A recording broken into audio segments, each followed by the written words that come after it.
Moi, mä oon Sani ja mä oon ruvennut tekemään tuolla vasen puolella semmoista blogia kuin matkalla kohti parempaa ihon terveyttä.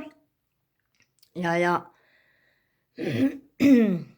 sit mä ajattelin, että periaatteessa mä voisin ruveta tekemään YouTubeen myös jonkunlaista blogin tapasta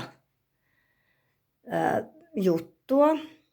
Ja tämä ajatus lähti siitä, kun mulla on ollut muksusta lähtien niin kuin atooppinen iho ja se on nyt syystä tai toisesta vähän lähtenyt taas jostain kumman syystä huononemaan. Ja mä sitten ajattelin, että mäpäs rupean tekemään tämmöistä blogia, että kun mä sain semmoisen yhden tuotteen, mitä mä rupesin sitten niin kuin käyttää tuossa, siitä ei muutama hetki aikaa, niin mä rupesin käyttämään sitä ja ajattelin, että se on jotenkin niin tylsää yksikseen vaan mietiskellä asioita. Ja sitten mä ajattelin, että no hitsi viekö, että mäpäs rupeankin tekemään sitten blogia tonne Faseen ja se on tosiaan yksityinen se blogi.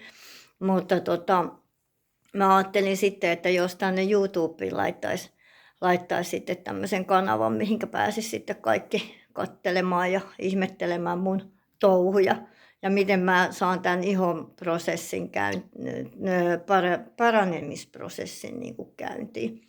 Mä en ole muuten sitten mikään ammattilainen tässä, että oli ihan pakko vähän niin kuin meikata silleen ihan ensimmäiseen tähän esittelyvideoon, koska en mä nyt halua, että mun naama näyttää ihan petolinnun perseeltä heti ensimmäisessä videossa. Mutta ei mitään.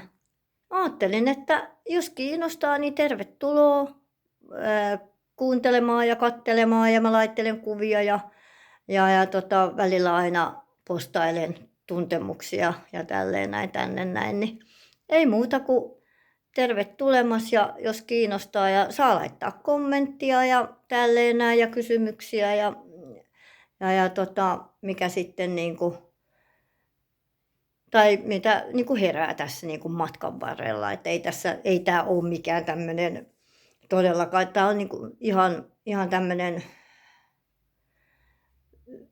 ei mikään, miten mä nyt sanoisin, ei mikään ammattimainen juttu tosiaankaan, että ja mä vaan tykkään tälleen näin pälistä ja pölistä, ihan tämmöstä näin, mutta että joo, ei tässä mitään.